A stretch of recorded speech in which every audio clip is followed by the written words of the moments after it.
You are listening to KSG Podcast. This is a short, crisp, concise, exam oriented, edited editorial for civil services aspirants. Topic for this podcast is spreading the words. Source is Krishna Kumar's article for the Indian Express.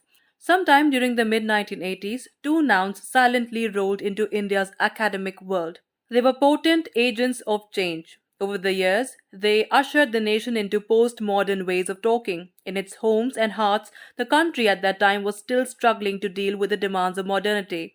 The two nouns are innovation and narrative. Administrators and teachers took their time to learn how to insert these nouns into the grammar of everyday parlance. Politicians and company heads investing in education were quicker. Journalists noticed the change and performed the expected role of spreading the word. The Programme of Action 1992 awakened and exhorted aging vice chancellors to recognize how important a role innovation was going to play in the impending dawn of the new century. Syllabi had to be revamped to make them capable of inspiring the innovative spirit of youth whose imagination had been stifled by nursery teachers. Universities took up the challenge of repairing what had been damaged during thoughtlessly playful kindergarten years. A fresh narrative of educational reform was born. A few years ago, I met a young man who had designed a 5-day training module to instill the spirit of innovation among school teachers. A whole range of VIPs had endorsed this effective module. When I met its maker, the remarkable module had already been administered to nearly 500,000 teachers, turning them around from their fixed pedagogic ways. Among the teachers he had trained, a few dozen had been selected for recognition as leaders. State governments were vying with each other to arrange the 5-day jab of innovation among their listless teachers. According to a recent report in this newspaper, an American innovator had attracted a record number of big investors in a new device capable of detecting a wide gamut of potential illnesses from a few drops of blood. The device radically cut down the price and hassle of a standard blood test. This disruptive health tech device ruled the American market for several years before being revealed to be a fraud. The success of that project helps us figure out the intimate relationship between innovation and narrative. Both achieve the status of keywords. Together, they mark the arrival of a new culture. However, one was more important than the other. While narrative carried sustained weight, in the final analysis it was subservient to its verbal mate, innovation.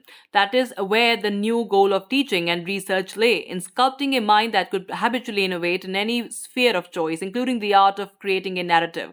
Innovation thus became the supreme purpose of the humble teacher's labors.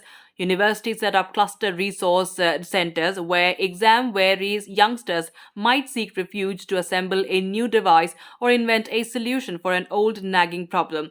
The mission to carve out such a space in schools had to wait for a little while, but now that wait is over. Entrepreneurship has finally become a subject and teachers have been trained to handle it effectively. Their focus is on nurturing young adults who do not hanker after a job. Instead, they create employment for others. The innovation resides in the narrative. Older educational theory was vaguely aware of the importance of innovation. The origins of vagueness were many, but the main reason was grammatical. Innovation was stuck in a mesh of similar ideas whose ancestry had enjoyed respect for a long time in the history of science and the arts. Verbs like create and invent and nouns like inquiry and pursuit had formed a nebulous whole. The construct had dominated educational philosophy and pedagogy for far too long. This old tradition did not permit innovation to come down into itself or become a goal on its own. Teachers had to cultivate young minds in a slow, affectionate fog of daily attendance. The ability to do something differently germinated in a few at the end, but it could not be predicted, let alone tested with the help of a few drops of saliva. It is when innovation became an independent goal that the new educational era began. From then onwards, the teacher did not have to worry about general development. The narrative of specified goals would subdue old anxieties like all-around growth. The teacher could now sit back and plan her lesson just in time using an app procured from the pedagogy market. What began with words has gradually become reality. A mid-1980s advisor once illustrated the future by flashing a small pill tucked into his palm. A time will shortly come, he said, when you could drop a pill like this into a dirty stagnant pond and watch its water turn blue and clean enough to drink. Those words carried force. Everyone present became aware that clean water no longer posed a systemic challenge.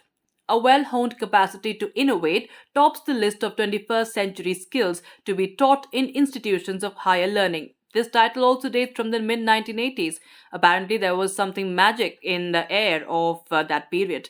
Capturing the narrative became a political art. Education is usually a slow sector to respond to pressures, but now it seems ready. Speed and volume of research production is a key booster of a university's place in ranking lists. Old style courses that allowed leisure to think are no longer required. That's it for this podcast. Thank you so much for listening. To join KSG India courses and to crack the ICE exam, visit ksgindia.com. You can also get a PDF of this podcast on ksgindia.com.